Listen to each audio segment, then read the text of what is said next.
This all started back when I was in my first year of college, so around 4 or 5 years ago.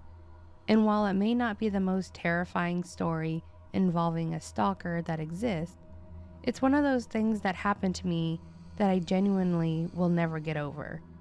Honestly, I still sometimes get chills and anxiety thinking about this whole situation. And I know that sounds dramatic, but living it is a lot different than reading it. While I was a freshman at my college, I was also working as a junior admin assistant for a medium-sized corporation, basically doing whatever it was that the admins and their assistants asked of me. In essence, I was the assistant to the assistants, so I was super low on that totem pole. It wasn't a bad job, though some of the people were a bit rude. I kind of think of it more to do with the corporate environment than them as people, though they could have all just been a-holes, hard to say. One of my weekly duties was restocking what was essentially the office supply stand. The company had an open floor plan, and in the center of the third and top floor was a cubicle segment that was filled with office supplies that people could freely take. It was basically an honor system, though there was a camera directly above the cubicle, and one of my jobs was to get the supplies from the closet and make sure that the pens and post-its and whatnot were all full and ready for people. It wasn't a hard task, honestly. It was just meticulous and took a lot of time. The week this all started, I was stocking the supplies and was approached by an employee that I didn't know. He looked a bit nerdy, had a bowl cut, thick glasses. Not trying to be rude or poke fun at nerdy people, just saying that he kind of looked the stereotype. Anyways, he was walking up to the cubicle and kind of just stared at me. After a moment, I realized that I was probably blocking whatever it was that he wanted, and maybe he just really didn't want to talk to me. I apologized and asked what I could get for him, just trying to be polite and keep my head down. He responds with, "I don't think I've seen you here. Are you new?" I was a bit confused as I'd been there for around a month, but maybe he didn't get up to the third floor very often. "I've been here for about a month. I'm a junior admin assistant. My name's Callie." Again, trying to be polite but not overstepping. "I'm Peter. I work in desktop support." He put his hand out to shake mine, which felt kind of weird considering what I was occupied with and how this conversation had just started. But again, maybe he was just bad with people. "Very nice to meet you, Peter. Is there anything I can help you with?" I shook his hand quickly and turned back to finish my stocking. He kind of chuckled and mumbled something under his breath. I just let it go and went back to stocking. He stood there the entire time I was putting things in the cubicle, which I obviously thought was a bit weird, but again, it was what it was. As I finished up, I stepped out and put the remaining extras on the cart to put back in the closet.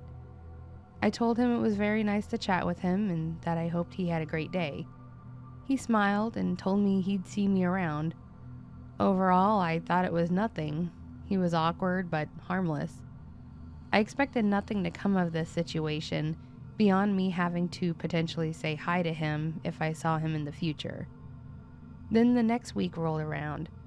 I was doing my supply stocking, and sure enough, Peter walked up to the cubicle, this time holding a box of donuts. I paused for a moment and watched him walk up and then the box. The whole time he had a goofy grin on his face and was staring at me. I never thought a man walking up with a box of donuts could manage to look creepy. But there we were, and there he was, looking incredibly creepy.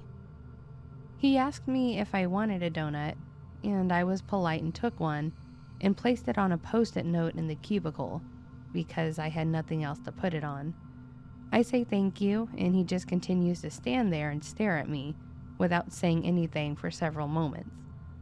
So I did the worst thing I could possibly do. I asked him how things were.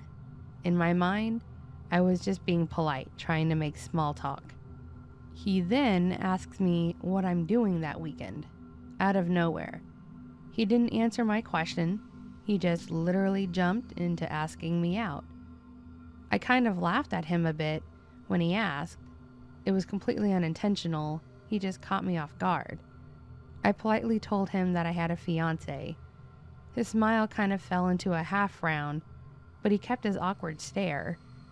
After a few moments, he put the donuts down in the cubicle and turned to walk away.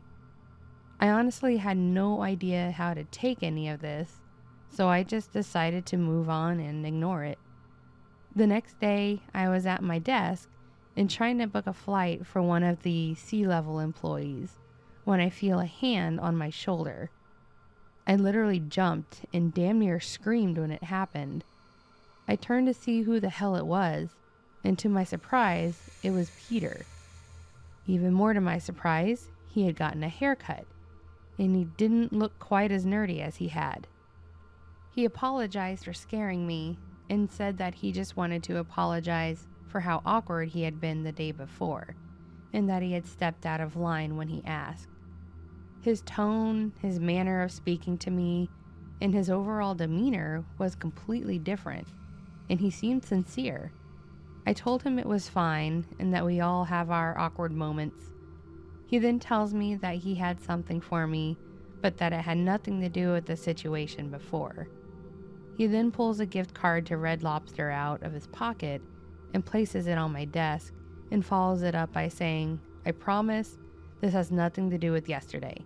I just got this for my birthday a couple weeks back and I'm allergic to shellfish, so I'd rather it go to someone that could actually use it." It was a nice gesture and I appreciated it, so I told him thank you and then told him that I was actually talking to my sister about wanting to get together to go to Red Lobster recently, so it was perfect timing. He just kind of laughed it off and told me that he hoped I had a good time and then left. This interaction was completely different from the other two times. The rest of the week goes by and my sister and I had actually made plans to go have lunch, then go see a movie afterwards. We used the gift card, then went to the movies, and as we were leaving, who else did we run into but Peter? At first, my mind was freaking out, thinking about how awkward he was and how much I didn't want to deal with it. But then our last interaction came to mind, and I thought the least I could do was thank him. He saw me and walked over. We said hi. I introduced him to my sister, told her he was a coworker and that he gave me the gift card that we had lunch on. There were a couple moments of idle chat, then we all went our separate ways. It wasn't until we got to the car that my sister pointed out that Peter had the same haircut as my fiance and dressed the same. It was a bit out of nowhere, and at first I had to think about it, but I just told her that it wasn't an uncommon look for guys. Honestly, it wasn't too crazy to think that more than one guy would have the same look. She wasn't wrong. They both had their hair shaved on the sides and back, but long on the top, pushed to the side. The clothing thing I couldn't really speak on because I didn't see it. I ignored it and moved on. Over the next couple of weeks, a few more strange things happened that had me a little curious. I would be talking to my sister over Facebook Messenger about craving chocolate-covered strawberries. The next morning, Peter walked in with a box of chocolate-covered strawberries, and he would say that they were for anyone that wanted them, but he wanted to see if I wanted them first. I was talking to her about Game of Thrones, and then Peter would bring up how much he loved Game of Thrones out of nowhere. I would read a story on Google News, and Peter would casually mention something that was related to the story. As those 2 weeks pushed on, everything was just too strange, and I was kind of feeling like he was watching me and just waiting for me to do anything so he could bring it up and make it seem like he was also interested. Despite our few friendly chats, I pretty much stopped talking to him and had fallen back into that he's a bit of a creep mentality. Then the text messages started. It was Monday, and I was doing my stalking, just waiting for Peter to show up and make things weird again, when my phone went off. I looked to see what it was, and it was a text that said, "Hey, it's Peter. I just wanted to let you know I won't be in today. I'm not feeling well."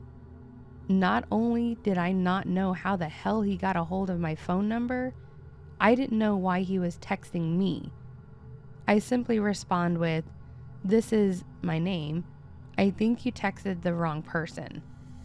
He replied saying that he meant to tell me because he didn't want me to worry.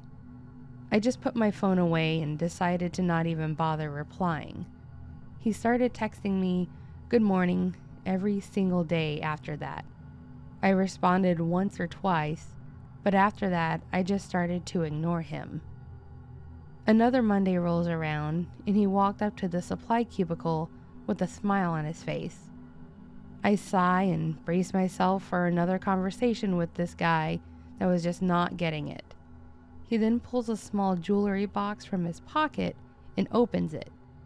It has 2 earrings in it that look like they're legitimate, real pearls, and he asked me if I wanted them. I asked why the hell he was trying to give me pearl earrings, and he responded saying that his mom bought them for his sister, but she didn't like them, so he said he would just give them to someone that would like them. I just stood there and stared at him for several moments before my brain just snapped. I sat down on the desk of the cubicle and took a deep breath before basically telling Peter that he needed to back off, and that while he was a nice guy, I was engaged, and that he wasn't going to get anywhere with me. I'm sure I said more, and I'm sure I was a bit more aggressive, but that's the gist of it. His smile faded, and he honestly looked like he was about to cry. He closed the box and put it back in his pocket. Then he stared me straight in the eyes and said, "What does Brian have that I don't? I look better than him. I have a better job than him. I can give you anything you want, and yet you still won't give me a chance? I'm a nice guy, and I don't know why you don't see that." He then turned around and stormed off. I had no idea how to take this. I had never told him my fiance's name. He should have no idea what my fiance did for a living, nor what he looked like. I know what some of you might be thinking. I mentioned Facebook earlier, and maybe he got the info off that. But that wouldn't have been possible. I have my Facebook locked down to the point that you can't see anything, or pretty much even find me, unless I add you as a friend. Brian's is locked down the same way. There was no way he could have really found either of us. Then a thought hit me. Peter was in desktop support, and he had access to my work computer. He seemed to know everything I was doing on that system, and he seemed to know everything I was talking about to people I talked to on Facebook. To make a long story short, I called someone from the information security team, and I explained the whole situation to him. I told him about how Peter was acting creepy, and I told him that he seemed to know everything I was doing on my system at all times, and about the situation that morning. At first, I'm not sure if he was that interested, but it wasn't until I told him about the Facebook conversations that he seemed to change to taking it seriously. He asked me if I had ever logged into my Facebook on my work computer. I unfortunately had to tell him that I had, and that I knew I wasn't supposed to. He said he didn't care about that. He asked me to open Facebook on my phone, and we went through to the spot in the security settings where you can see all of the open sessions. He told me to do the forced logout of every session, so I did. After a few moments, we refreshed it, and sure enough, there was a session that was connected that wasn't my phone. He asked me to grab my laptop and come with him, which led to me having a meeting with the chief security officer about the situation. I was nervous as hell, but he clearly had an idea of what was going on. The end result of these conversations and a very brief investigation, Peter, being in desktop support, had remotely installed remote access software on my system, as well as a keylogger. When they went down to talk to him, they found that he had a browser open and was logged into my Facebook account, because he had gotten my password. He had every single photo from my Facebook downloaded and in a folder on the computer. He had the software running and was watching what I was doing on my work computer at all times. He had been watching the conversations, watching what I was searching, and he was apparently taking notes. Over a couple of months, Peter had almost literally started a personality file on me and was doing everything he could to be someone I would get with. He, of course, tried to tell them that what he was doing with the remote software was legitimate so that he could give tech support if I needed it. But then when they asked him about why he was logged into my personal Facebook, he didn't have an answer. Thankfully, Peter was fired. I worked there for another few months, but then decided that I wanted to move on to something else. This was a few years ago, and thankfully I haven't heard from Peter since, and I genuinely hope I never have to see his face again.